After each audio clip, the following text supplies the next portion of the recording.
James, how do you do the things you do? I still can't believe that it's true. I get hungry when I think of you. Like champagne and caviar, you're such a treat. Like cherries to believe, you're oh so sweet. You whet my appetite each time we meet. Oh, James, it's true. I get hungry when I think of you. Hi there, I'm James Barber, and I'm making crepes. I'm making crepes. You put on a plate like that, lots and lots of crepes. You just stack them up, and then you finish them looking like that, because that's a fancy dessert, because we're going to do Hungarian food today. So that's what you do. You get 2 pans, and this is where non-stick pans really come into their own, because you just use a non-stick pan, and you don't have to put any fat in it at all. You've got a little bit of oil in the pan, and you just flip it over, and as soon as you can see where it does around the edge where it's cooked, okay, just get it underneath, flip it over. 1 minute, out it goes onto the pan as soon as it's done. Now, I'm going to show you how to make the batter, because you have to make batter in advance. If you're going to make crepes, you make it a little bit in advance. You can make it a couple hours in advance if you like, that's just fine. But what you need is eggs to start with and a whisk, and you just beat up the whisk. Now, the big thing about crepe batter is you're not making hot cakes, you're making it really, really thin. And so what we're going to do with this is put about a tablespoonful of sugar in there, not too much. All right, about a tablespoonful of sugar and a little bit of salt, a pinch of salt, gives it that sort of extra flavor. Want a little bit of baking powder. What have we got? Teaspoon of baking powder. And you don't have to put the baking powder in if you beat the eggs really well, but there you are. And we're going to put a little bit of vanilla in to give it a little bit of flavor. You can put a little bit of booze in there if you want to. And about 1.25 cups of flour. Now, you should sort of measure this out because it works better. You'll see what happens. Put that together in there. Now just beat the eggs and the sugar and the vanilla stuff together. Then put in the flour like that. And the big thing is in this, once you got that mixed like that, see, it's pudding, right? Now you got to thin it out. Now you keep on thinning it out until it's, let me show you how thick it is. Let's get that one out of there.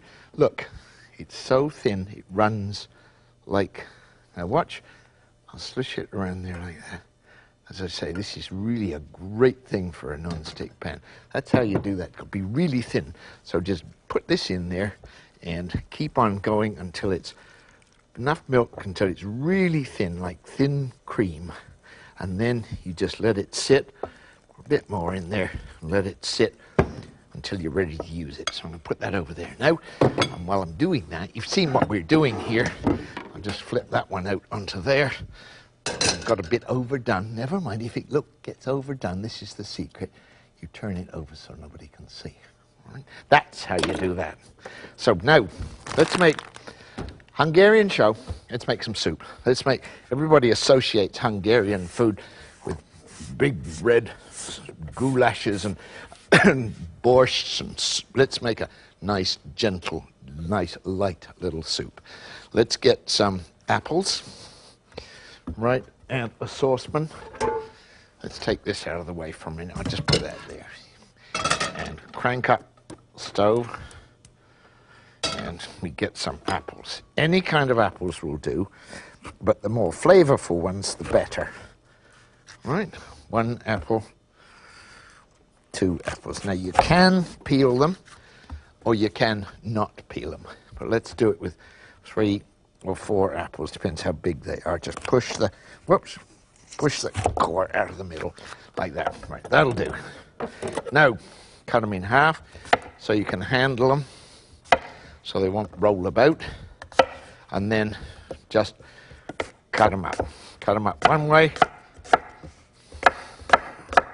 and then cut them up the other way. That means they're small enough. Okay? Now, we want some sugar. What do I do with this sugar? A little bit of sugar in the pan, like 2 tablespoonfuls of sugar, and the chopped up apples. Put them right in there all together. Okay? Now, you want some lemon juice, because you want some liquid in there. Put the lemon juice in right away, and then that stops the sugar burning, see, because it's got liquid in there. And another bit of lemon juice. There, get rid of the pips. Some more apples. And apples don't take very long at all if you don't remember to turn the heat down. You keep the heat up, because most people fuss with apples. We'll do it very, very, very, very quickly. Here's a Hungarian apple soup that we're going to make in about 2 minutes. And it's really, really quick, and it's great in the summertime. You don't eat it hot, you eat it cold. Now, we want a little bit of boiling water, because it is a soup. Put the water in out of the kettle, keep it up high, and boil the whole lot together. While that's happening, you can get the zest. I should have done this first of all, but I didn't. Get the zest off the outside of the lemon.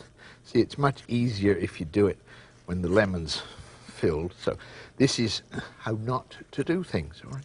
Just put the lemon zest in there like that, and just bring it up to the boil. Let it cook. It's going to take about 2 minutes. I'm going to take about 2 minutes for a break, and I'll be back. Don't go away. Hungarian. Don't go away. James will be right back.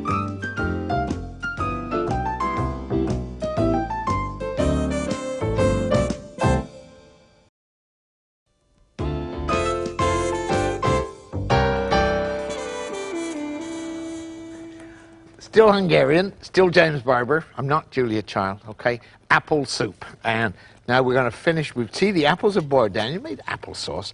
And we're pouring some cold apple juice to bring it up there, to thin it out, because it's a summer soup, this.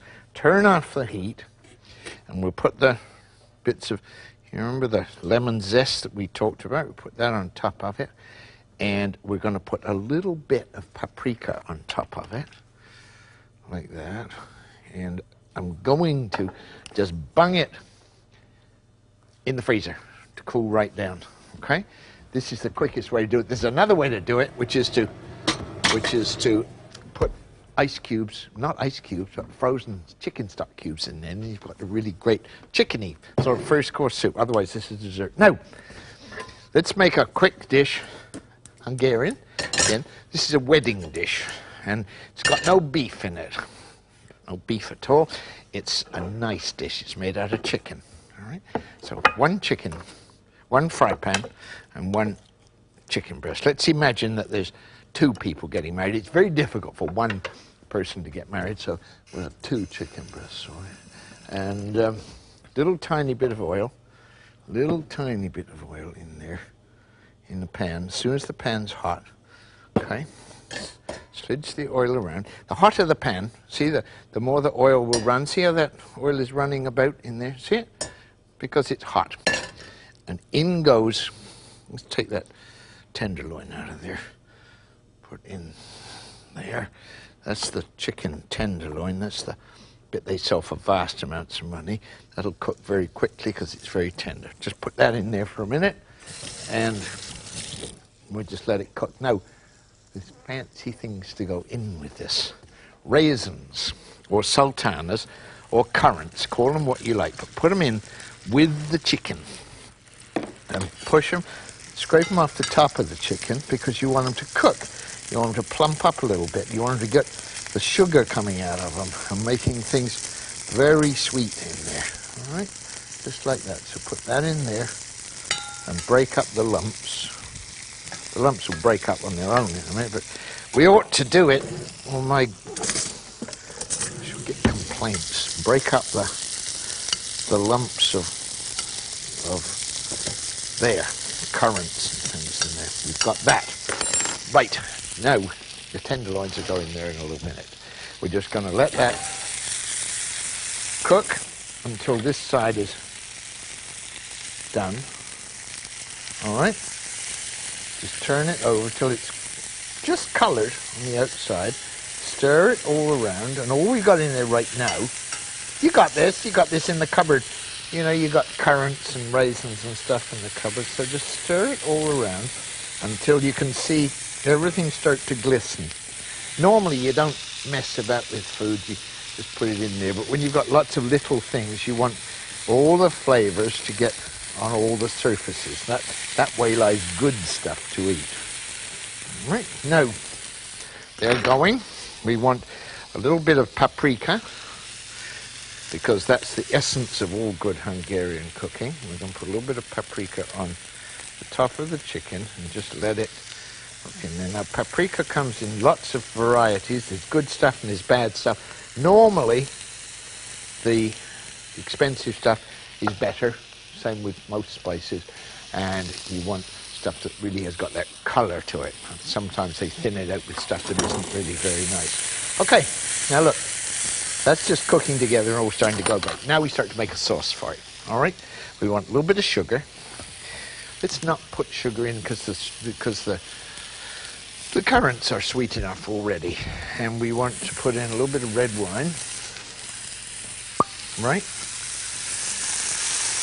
But if you don't want to put red wine in there, I'll show you what you can do if you don't want to put red wine in there.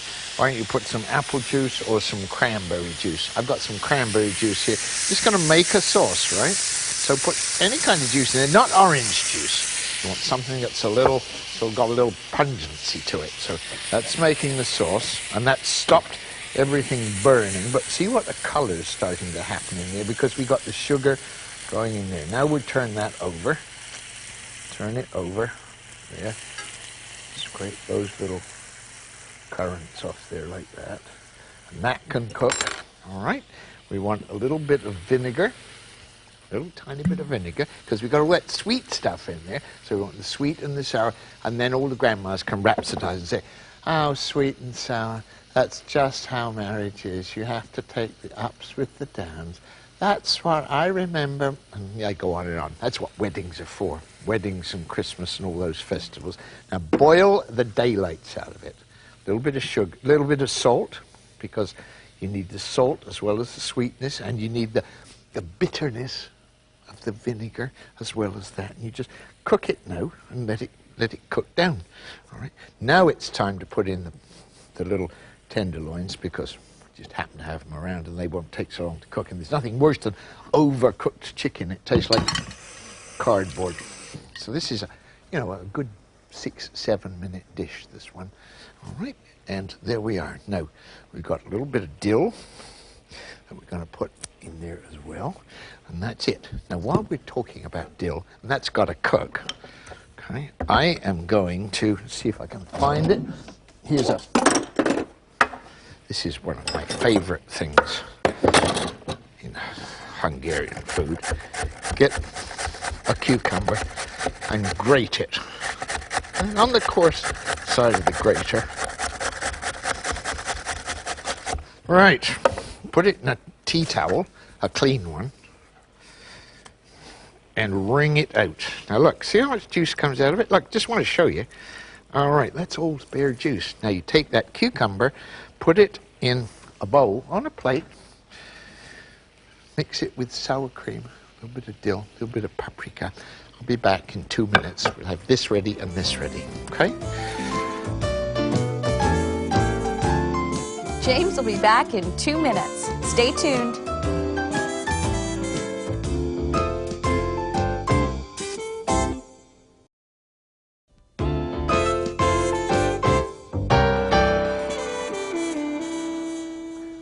Now, Hungarian, here's our wedding dish.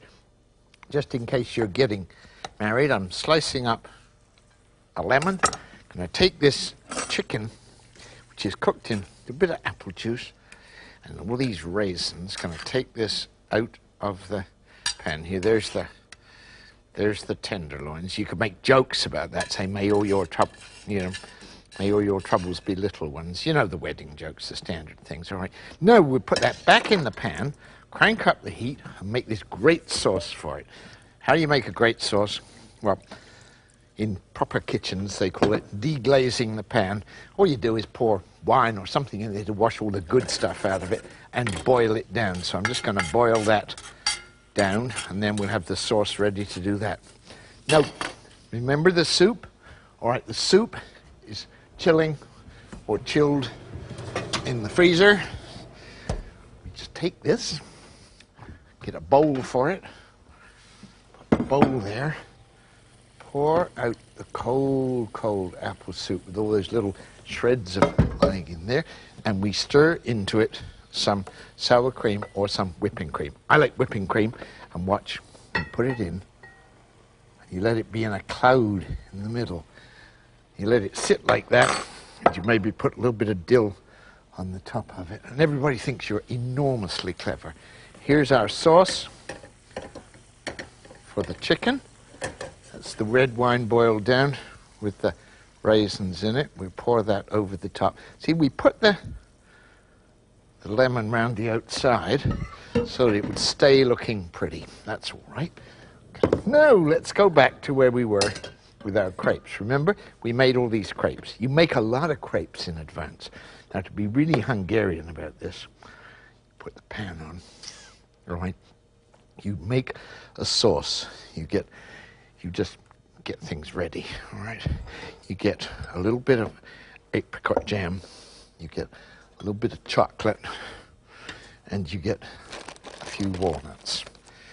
All right, there's I forgot to tell you about the cucumber soup, the cucumber salad. It's just a grated cucumber. We squeezed it out, remember, get the juice out of it, put a little bit of sour cream with it. That's that done. I mean, all this cooking is really, really easy if you just get on with it. So we'll grate a little bit of chocolate.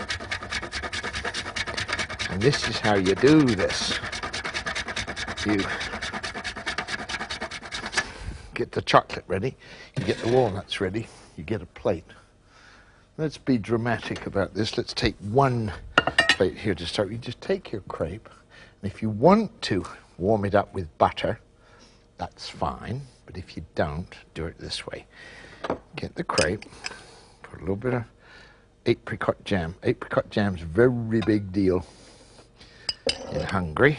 And you want a little bit of sour cream in there? All right, we'll put a little bit of sour cream in there as well. Just drizzle that. Don't overdo it, because you got to think of your waistline. And don't worry about waistline, because Hungarian women are the most beautiful women in the world for my money. They really are gorgeous. And some of them get quite large, but there's nothing wrong with a nice, gorgeous, large woman in my book. Some people like them skinny. Okay, so you roll up your crepe like that. Let's roll that one up like that. Let's get another one. Let's get one of these big ones that we got here. Well, see, they're quite strong when you've done it. And this one, we'll put a little bit of sour cream in like that, and a little bit of apricot jam. This is so easy because you've made it all in advance. You just roll it up together like that. Now, there's the pan ready to go. We're gonna chop these walnuts a little bit. Put the walnuts into the pan to warm up, and there they are. The walnuts going in the pan like that. We'll get a little tiny bit of icing sugar ready to go on the top. And if we were in Hungary, we'd be doing something nice. We're looking for the Slivovitz right now, which is a special kind of brandy they make. It's made out of plums. Excuse me, just a minute. Hello. Can I? Yeah, sure. Okay. Okay. No. She wants a little flambe. So there we are. We've got walnuts that we've got toasted walnuts to go on top of it. We've got flambe. How do you flambe? Well, you put some booze in a pan like that, and then you set light to it like that, and then when you've got it boiled down, you just pour it over the top. Hot booze. You can go on. You can, let me show you. See, if you wanted to, you could put this crepe in the pan, and you could put your little bit of apricot jam in it, just the way you did before, and you could put a little bit of sour cream in there, just the way you did before, and you could roll it up just the way you did before, like that. Then you could pour in your booze. If you want to break them, take it to the table, just like that, and put it on the plate, all flaming. You put a little bit of icing sugar over the top. Let's move that one over so you can see. A little bit of icing sugar to make it look pretty. See, all ready. And then you finally put the grated chocolate over the top. Chocolate palatines, these are called. So what do? We got done. We rushed a little bit, but you don't always have to do it all. The trick is to remember that you can make really great food with the simple stuff that you can find in the corner store. So that's what we did. We were Hungarian today. Who knows what we're going to be tomorrow? Don't go away. The Urban Peasant will be right back.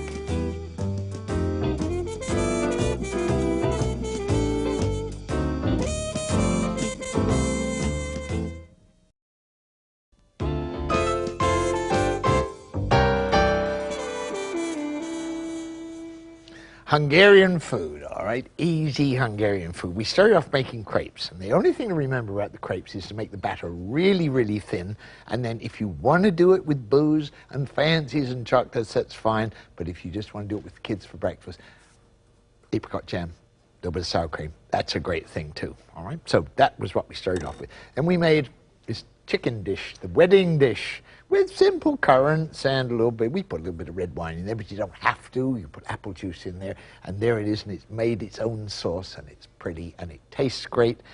We made a cold soup out of apples, just simple. You can do it with canned apple juice, if you apple sauce if you want to, but we fancied it up a little bit, and a little bit of cream at the end, very, very nice. And then we finished up with the ultimate simplicity, a cucumber salad. Little cucumber, wring it out, and just put a little bit of paprika in with it, a little bit of salt, maybe a little bit of sugar, lemon juice. Great stuff. Cucumbers are about 85% juice, but if you squeeze that juice out of them just before you eat it, they go crisp and they've got that terrific texture. Nothing like, just wring it out in a towel and see how much juice comes out. You try it. Well, that was it, all the exotics out of the corner store. You know, if you can't go up to the store and buy it, who worries about it? So you haven't always got time to do it. Just hang on a minute. Hello? You're sure, but can you hang on just a minute? Just let me finish the show. Hold on. And I'm gonna phone Mrs. Goodbye. See ya. Bye. Hello?